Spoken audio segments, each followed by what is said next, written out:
arthritis in the neck. Now, if you are a working mom with young kids and you work in a high stress executive job, and you might have suffered from neck pain at some or the other time in your life with the constant juggling between your work, staring at a computer, sending those numerous emails, travel, meeting, all those static sitting postures because of work, and of course juggling all this along with your house, home, and your kids.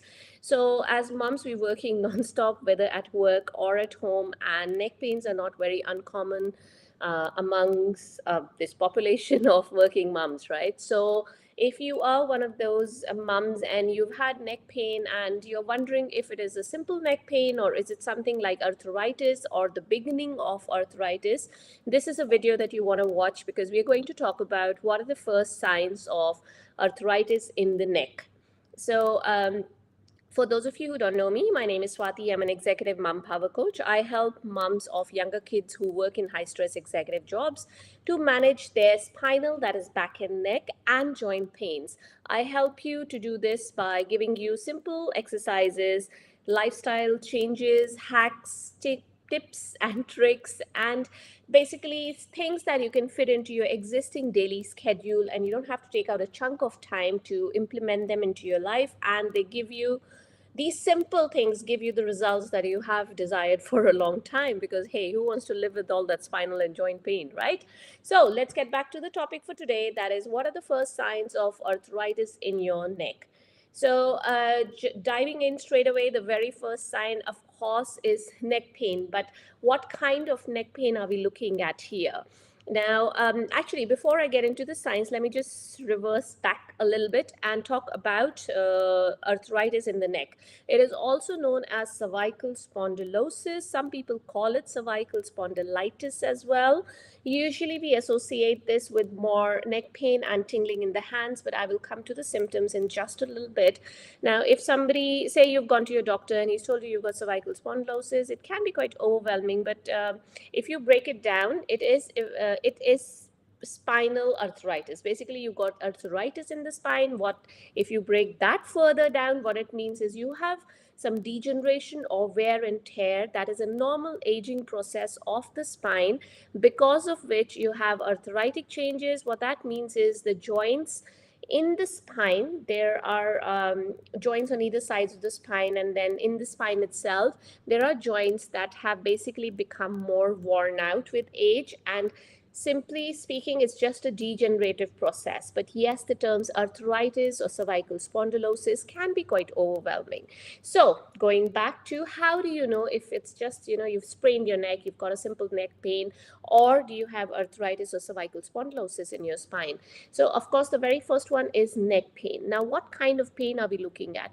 This is a pain that gets aggravated when you are sitting in a static posture. Say I'm sitting here looking at my screen, staring at my screen, especially if I don't have like a poor posture, if I have a forward neck posture in my cervical spine, or if, say, I am baking today, right?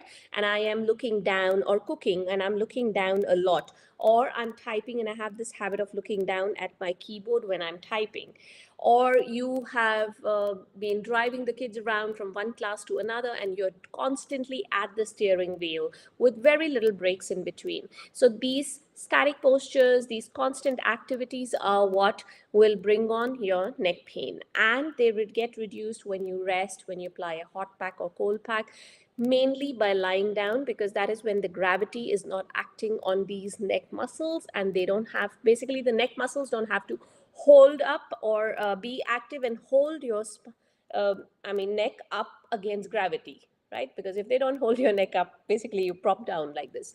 So the neck muscles, when they're tired, they cannot hold your head up. So when you are lying down, it's a gravity eliminated plane. So your neck muscles don't have to be active completely, like 100% active at that time.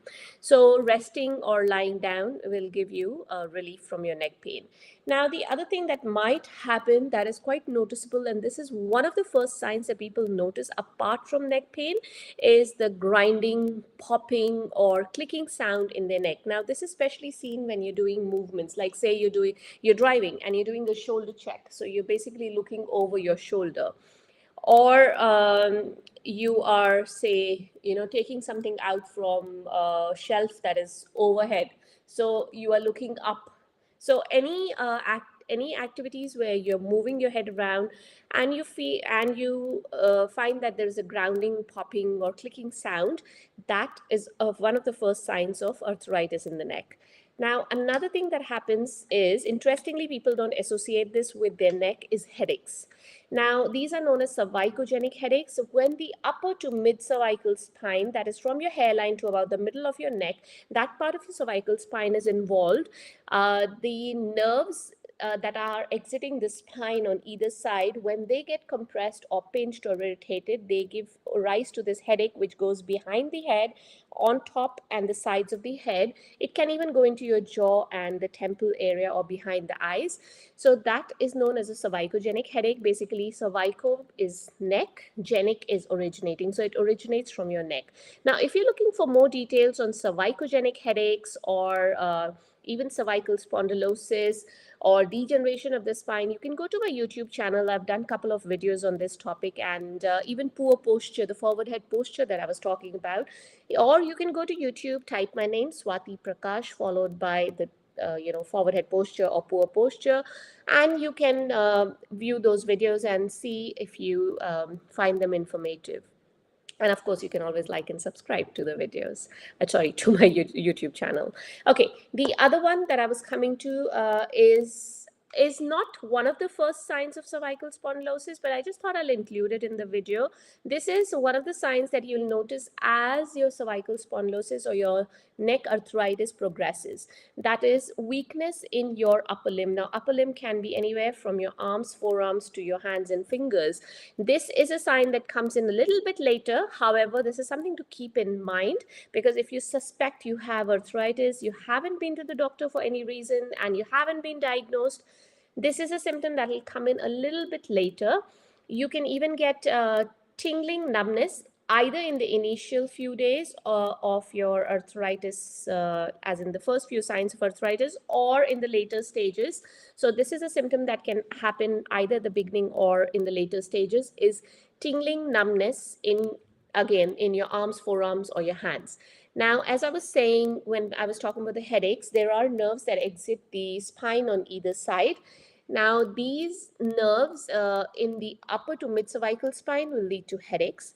However, the ones that are exiting the spine from the middle of your neck, that's mid cervical spine to, where your neck attaches to your to the body, that is your end of the cervical spine. So this bony part here at the back. So if you have nerves that are getting irritated anywhere from that mid cervical spine to the lower part of the cervical spine, basically the lower half of your neck, then you will get nerve pain, that is tingling, numbness, burning, weakness, heaviness, or a pulling sensation anywhere along your arms, forearms, or hands. So you can also get nerve pain in the, I wouldn't say in the first few days, but in the initial stages or late stages of arthritis of the neck. So these are a couple of symptoms that you can watch out for. If you have these, of course, it's a good idea to go and get some scans done, go and meet your doctor. And if you're looking for what you can do at home for these neck pains, you can have a look at the free training that I have done in my community. It's a free community. I'll leave a link in the description of this video. The training is called Simple Solutions to Manage Your Neck Pain. I go through the anatomy of your neck, why and what are the symptoms and why do you get those symptoms. And then in the training, I take you further down to what you can do, what you should not be doing, or what are the precautions. And I show you some simple exercises that you can do with your neck pain. And of course, I'm all in that group, in that free community. I'm always there to answer your questions about your neck pain. So have a look at the training. If you're watching me on IG, that is Instagram, the link to join my free community is in my bio. You can have a look there.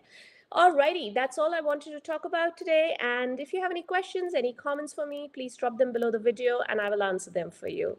And I'll see you guys next time. Bye for now.